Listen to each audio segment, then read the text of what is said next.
हरे कृष्णा। राधे राधे। सभी भक्तों को सादर प्रणाम। सभी भक्तों को सीता नवमी की हार्दिक शुभकामनाएं। भक्तों, सीता नवमी के दिन माता सीता के साथ प्रभु श्री राम की पूजा करने से हर दुख दूर होने के साथ अखंड सौभाग्य की प्राप्ति होती है।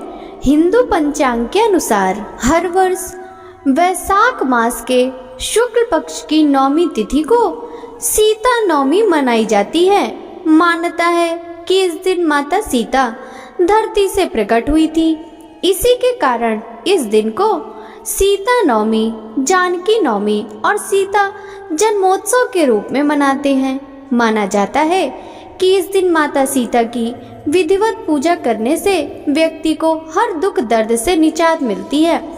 इसके साथ ही वैवाहिक जीवन में चली आ रही समस्याओं से भी छुटकारा मिल जाता है। वैवाहिक महिलाएं इस दिन पति की लंबी आयु के लिए व्रत रखती हैं। इसके साथ ही माता सीता के साथ साथ भगवान राम की भी पूजा करती हैं। सीता नवमी के दिन माँ सीता के साथ श्री राम की पूजा करने का विधान है। इस दिन सूर्योदय से ही पहले उठकर नित्य कामों को निपटा लें और स्नान कर लें और साफ स्वच्छ वस्त्र धारण कर लें। अब पूजा आरंभ करें। सबसे पहले एक लकड़ी की चौकी में पीला या फिर लाल रंग का वस्त्र बिछाकर माँ सीता और श्री राम की तस्वीर रखें। इसके बाद बगल में एक कलश स्थापित करें। अब पूजा आरंभ करें। सबसे पहले कलश में जल, सिंदूर, अक्षत और भोग लगाएं। इसके बाद माता सीता और राम जी की पूजा करें। माँ सीता को सिंदूर, अक्षत, फूल, माला, वस्त्र चढ़ाने के साथ साथ 16 श्रृंगार भी चढ़ाएं और भोग लगाएं। इसके बाद श्री राम को पीला चंदन, फूल माला, अक्षत चढ़ाने के साथ भोग लगाएं। इसके बाद घी का दीपक और धूप जलाकर सीता मंत्र, सीता चालीसा, कथा आदि का पाठ करने के बाद माँ सीता की आरती और श्री राम जी की आरती करते हुए पूजा में हुई भूल चूक के लिए क्षमा मांग लें। पूजा करते समय श्री सीतायै नमः, श्री सीता रामायै नमः मंत्रों का जाप करते रहें। अब श्रवण करते हैं माता सीता के प्राकट्य की कथा। वाल्मीकि रामायण के अनुसार एक बार राजा जनक के राज्य मिथिला में सूखा पड़ गया था। ऐसे में प्रजा के साथ साथ राजा काफी परेशान थे। ऐसे में राजा जनक ने ऋषियों से इनका समाधान पूछा तो उन्होंने बताया कि अगर वे स्वयं हल चलाएं तो इंद्र देवता अवश्य प्रसन्न होंगे और आपका राज्य में एक बार फिर से वर्षा होगी। ऐसे में एक तय मुहूर्त में राजा जनक के साथ उनकी पत्नी रानी सुनैना ने अपने हाथों से खेत में हल चलाया। हल चलाते समय उनका हल किसी पत्थर से जा टकराया। ऐसे में राजा को लगा कि ऐसे बीच में पत्थर कैसे आ गया। ऐसे में उन्होंने उस पत्थर को हटाकर देखा तो एक कलश में सुंदर सी नवजात बच्ची थी। राजा जनक निसंतान थे, इसलिए उस बच्ची को देखकर वे बहुत प्रसन्न हुए और देवी सुनैना ने उस बच्ची को अपना नाम दिया और उनका नाम सीता रखा गया। धरती से माता सीता के बाहर निकलते ही खूब वर्षा भी होने लगी। कहा जाता है कि जिस दिन माँ सीता धरती से प्रकट हुई थी उस दिन वैशाख महीने के शुक्ल पक्ष की नौमी तिथि थी।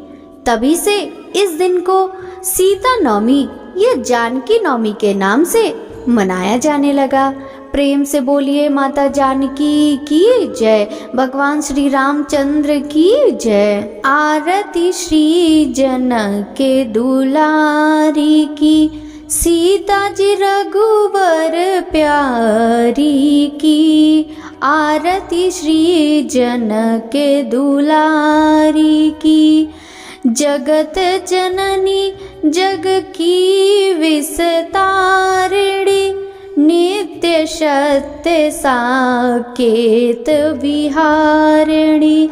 आरती श्री जनक दुलारी की, सीता जी रघुवर प्यारी की। परम दयामयी दीन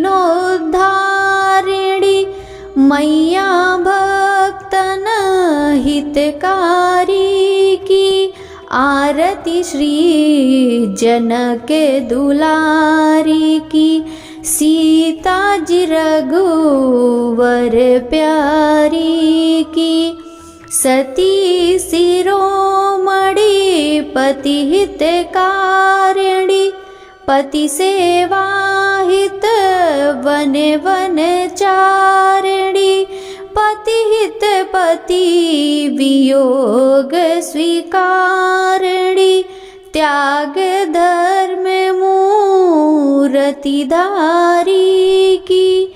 आरती श्री जनक दुलारी की। सीता जी रघुवर प्यारी की। विमल कीर्ति सब लोकन छाई। नाम लेते पावन मति आई। सुमिरत कटत कष्ट दुख दाई। शरणागत जन भयहारी की। आरती श्री जनक दुलारी की।